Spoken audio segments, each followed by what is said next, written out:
Well, hello Christine, and thank you for having agreed to come and talk to us about your experience as an international student who's come to follow some of the modules that we offer on our social policy programme here at Swansea. I thought perhaps what we could start with is talking a little bit about your background, where you're from, the university that you're from, and the degree that you're actually following in the States. Okay, that makes sense. I'm from the University of North Carolina at Wilmington, which is in North Carolina, above Florida. And I'm studying creative writing and English with a minor in sociology, which is sort of like social policy, but not with the same legislation aspect of it. And I also have a certificate in publishing, which is why I was really excited to come here, because there was a publishing internship. So what brought you to come to Swansea in particular to study? Why did you choose Swansea? Well, I work for the honors office in our college. We have a particular honors college that focuses on our students, and I work in the marketing department. So part of my job was actually to promote the Swansea Study Abroad program, which we've run for over 10 years, and it's been really successful. And finally, after having promoted it for 2 years, I was sold and I wanted to go myself. It's really affordable. We pay our university tuition to come here, and there's also an internship aspect, which is really nice. Oh, okay. So the funding's not a problem for students who want to come over? No, it's really affordable. It's probably more affordable than most programs. Right. Let me know a little bit about your interest in social policy, because I know, as you said, your background is in creative writing and sociology, but there is clearly a direct link for you, that you found anyway, with social policy here at Swansea. Well, basically I started studying sociology as research for writing. I took a sociology of death course, and I found it really interesting just for sociology purposes, and I started taking more modules. And then when I was going to come here, I wanted to make sure that I got the European aspect, especially since I didn't know much about the politics in the UK or Wales in particular. And I thought, well, this will be a good way for me to learn while I'm there and also get research for any short stories that I might want to set here. Right. So you found it an interesting experience because of the cultural and the different political and economic context, basically, in Wales. Now, I know that you have selected several modules, but you selected 3 of ours in particular from the social policy programme. One was ASP 204, which is comparing welfare states, ASP 355, which was about equality, diversity and citizenship, and then ASP 315, which is about ageing in a global context. And I'm wondering if you could tell us a little bit about why you chose those modules and what you've been able to take from them that's relevant for your own degree programme. Well, all of my modules actually count towards my sociology minor at home, so in the world of credits, it's very applicable, it's not a problem. But I chose aging first because I'm writing a short story collection about senior citizens, and that's really important. And I took an aging module at my home university, but we've rarely touched on the European context at all. I think we may have had 1 or 2 lectures about it. So I thought, well, this will be an interesting means to put, what I already know into a different context. It's a little less scary when you're coming to a new university with new policies. And then I thought that 204 would be particularly interesting because I also write about poverty in my country. There are a lot of people in the U.S., especially the South, where I'm from, that live below the poverty line. So I was just interested to see how a different context handles poverty from, I guess, sort of a legislative standpoint. And then I chose equality, diversity, and citizenship. That sounds a little silly because I just didn't, those seemed like vague words, and I didn't really know what they meant in a social policy context or how you achieve something like equality. I mean, it sounds like a buzzword to me. So I was just interested in what that module would be. And you found them all relevant? You've been able to take something from each of them that you found relevant? I mean, they were definitely different than I thought they would be. They were different than how they're structured in the United States. But I definitely learned facts from each of them which apply to what I want to write and will make me look at social policy in the United States from a different angle. So the comparative aspect is really important. In terms of the actual sort of learning environment and context in Swansea, how have you found it if you sort of compare it to the States? Have you found it very similar, very different? Have we got different expectations, different resources? I think it's a lot different. I think the mindset is different. The students here have to be more self-motivated, I would say, than the students at my home university. We meet on average 2 or 3 times a week and for about 45-minute blocks. We have more homework assignments. which I guess is more like people here have at college or A-levels, whereas we're expected to turn in lots of assignments on a regular basis. And here you have 1 or 2 assignments that you work on your own, mostly, for the entire course of your module. And it's different. You have books here that are suggested or recommended. You might have 5 or 6 different textbooks that you can go to the library and check out and look at. Whereas in the United States, you'll have one very specific textbook to follow. And if you don't read certain sections of that book, then you'll be in trouble during exam time. Right, right. But did you find, from your experience then, you need to be far more much more of an independent learner perhaps, but in terms of the assignments that you followed and that you completed, did you find that you had support from your tutors and from your lecturers? Oh, definitely. I didn't know how the essays were structured here, and I come from a literature background, so we structure our thesis, our body, completely differently. So I came in and asked you for help, and you were there, obviously. I think we had 2 or 3 different meetings where I sent you a draft of an essay and you looked it over and sent it back. I mean, that's just as much support as I get from anyone in the United States, so it was very helpful. Now I know that you've talked to me recently about what you hope to achieve in terms of your professional orientation back in the States, but can you let us have some idea about how you feel that what you've done in Swansea will enhance your career orientation or your career options perhaps? Because I know that you're looking at creative writing, that's your where you want to go, isn't it really?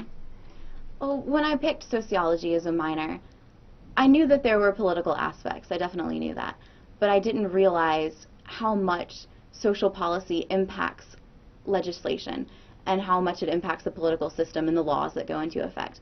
And I think knowing that has changed what I want to write about a little bit. And it's given me more of a background. Anytime you write about something, you panic because you think, well, what if this isn't right? And what if somebody calls me on this technical aspect, And now I have a background to write from, which is really strong. I think that all writing is political writing. You can't make a statement about anything without inserting yourself into a political dialogue. And it's important. It's important to know how that process came about. And any time that I go back to the United States, I'll constantly be comparing it to Wales now. It's just impossible. You did also say that what you found particularly interesting here was the context of Wales, where we're in a situation of a devolved government. And how did you find that of interest, or was it challenging? It's just strange to be in a post-colonial place where, in America we rose up against the British government and we're separate. People love British people in America, it makes perfect sense. Whereas here I met a lot of great Welsh friends and a lot of great friends from England. But any time a fight sprang up between them or a debate or anything, you could sense sort of a cultural tension there that just, I guess, doesn't exist in America in the same way. And it's interesting. It's the subtext to most of the dialogues that go on between anyone. Even pass me the pot of tea. No, I won't. Well, your ancestors. And it's obviously there. And the Welsh language is everywhere, which is really interesting to me. You read any sign, you go to the bus stop, you're going to have an English version and a Welsh version side by side. And I got used to that. We're not bilingual in the same ways. You might have some signs in Spanish, but it's certainly not everything. I mean, it's not every road sign, it's not every menu that you pick up. And I think it's really important to preserve that heritage because I love Wales now. I think the other thing that I find interesting when talking to you about your impressions about the social policy context in Wales was that you were surprised to find how through devolution and through different social policy reforms, there's a lot of policy that's operational at the community level. Oh, we certainly don't have that. I mean, you have a coalition government here, which I find particularly interesting because our parties hardly ever agree on anything, so I can't imagine much getting done. And the recessions hit everywhere. So you have this push for people to interact, for more community level movements, Meals on Wheels type things. We have Meals on Wheels where I'm from, and there's Meals on Wheels here. And it is interesting, and I think that those grassroots efforts are important. But it worries me that maybe they won't be supported by bigger, more federal level types of funding. And you're not going to have a reliable, when I go from this community to this community, I'm going to have the same efforts. It's very different. But also it's great to see because you can put a face to those type of organizations. I mean, you try to put a face to some big federal funded hoopla and there's nothing there, but you can say, well, Sherry runs Meals on Wheels. I know her, I trust her. So, you know, there are pros and cons. It's just a different system. It's an interesting reflection, I think, because I think we now tend to take it for granted that in the context of the UK as a whole, our services have been devolved very much down to the local level, with a very particular political emphasis on allowing people to make decisions by themselves at a local level because they know what's best for them. But it does, as you say, raise lots of issues about consistency and quality of services across the UK. So it's been very interesting that you've been able to pick up on that aspect of social policy reform in the UK. Now I know that you're due to go home soon, and we'll be sad to see you go. But what do you think you'll be taking home with you in terms of your knowledge of the social policy context, but also of the context of Wales itself? Well, from an academic standpoint, I had never learned about research indicators or any of the technical aspects of gathering data, compiling it, figuring out how to compare things globally.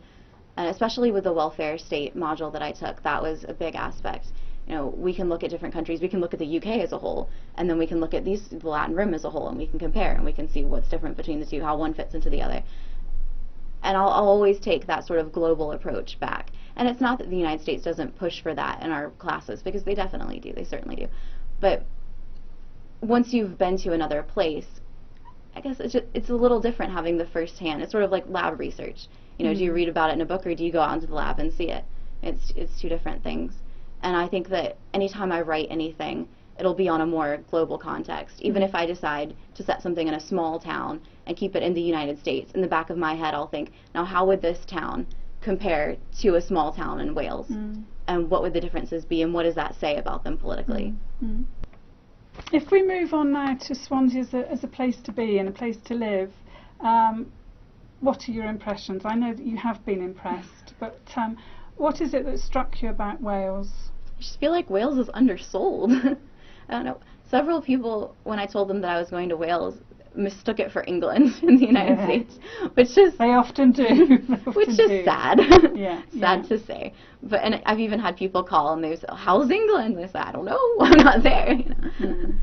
It's just the countryside is gorgeous. I keep telling people that it's sort of a bowl, and if you climb upwards for about 10 minutes from anywhere in Swansea, you can see everything. You know, you can see the ocean, and you can see the houses, which are sort of stacked on top of each other on the cliffside.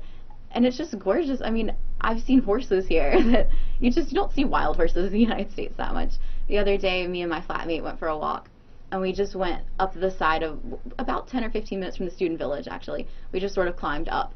And there were sheep, and there were horses, and there weren't any fences, and it was just gorgeous.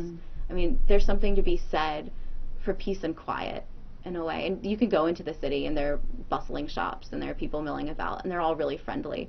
I think that people here are just friendlier. I don't know if it's because I'm an American, and they want to reach out and say, you know, this is my country, this is what I think about it. But I've had great conversations on almost every bus that I've taken. The public transportation system is a lot different. We don't have, I mean, my bus was late today, but we don't have the same type of bus infrastructure that you do here. You can't hop on a bus and guarantee that you're going to be in the city anytime soon. And it's very nice. I feel like that's a way for people to meet each other and share stories. We're all locked inside of our cars in our own little bubble. You know, maybe we'll listen to NPR, but we can't have a conversation with people.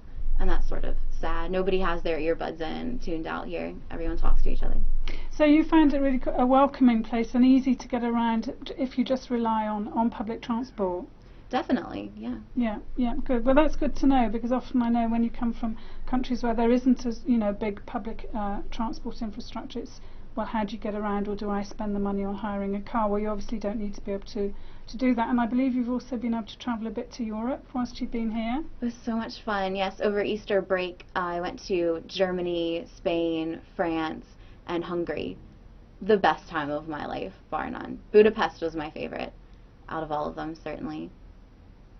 I can't believe that I've even had that experience. At 21 years old, I've had a birthday since I've been here. It's just, it's crazy to say that I've been to all of these places and I've taken them all in. And I don't know when I'll be back, because it's very expensive to come back to Europe. But I'm glad that it was at this time in my life, and that I chose Wales as my sort of base of operations. Because out of all of the places that I've been, and you know, Barcelona is fabulous, you know, Paris is fabulous. they don't compare to Swansea Wales. There's just something that's not quite the same. Oh, thank you. Good, thank you. Now, if you're going back soon, what would you, in going back and perhaps asking you to sort of be a bit of an ambassador for Swansea, for the university and for our social policy programme, what would you say to people about, you know, coming to Swansea? If they're planning to come here, what would you advise them? I would say plan your trips within Wales early, because you're going to get to the student village or wherever you live, and you're going to love those people, and you're going to want to see them every day and not leave. And that's understandable because the people in Wales are great. But make sure that you say, I want to go to Cardiff, I want to go to Mumbles, I want to go to Rossilly. Make a list and perhaps even plan times to go there so that by the end you won't be scrambling to visit everywhere that you thought you wanted to visit. If possible, spread your trips out so that you don't do what I did. I did this marathon of a few countries all within Easter break, and we spent 2 weeks in each, and we were just running and running and running, trying to catch buses and trams and not speaking the language all the time. So if you could spread those trips out, it would be better. Possibly take them with lots of different people, maybe even some people that you just met, because those trips really bond you. And I think probably now finally to end, if you were to go back home and talk to other people about social policy, would you advise them that it's a subject that they can take even if they've never had any background in social policy? I mean, I had only had a few modules on sociology, which is our close sister to social policy, before I came here. I almost think it should be required to take a social policy class. You can't come to a different context and expect yourself to understand it right away or to fit in. And if you don't know that broader sort of academic context, then you're not going to get the same experience out of it. I think that you really need to. I don't think it's just that it's interesting. I think it's necessary. And even if you're not going to study abroad, you should know things about where you're from. You know, you should know your own context, because you act in it and you change it, whether you think you do or not. Okay, well, thank you. Thank you very much, Christine, for having spent some time with us this morning. And we look forward to staying in touch with you, and hopefully we'll welcome students from back home, from the States, who continue to come here to do social policy, to explore the life in Wales, in Swansea and at Swansea University. So thank you. Thanks so much. Thank you.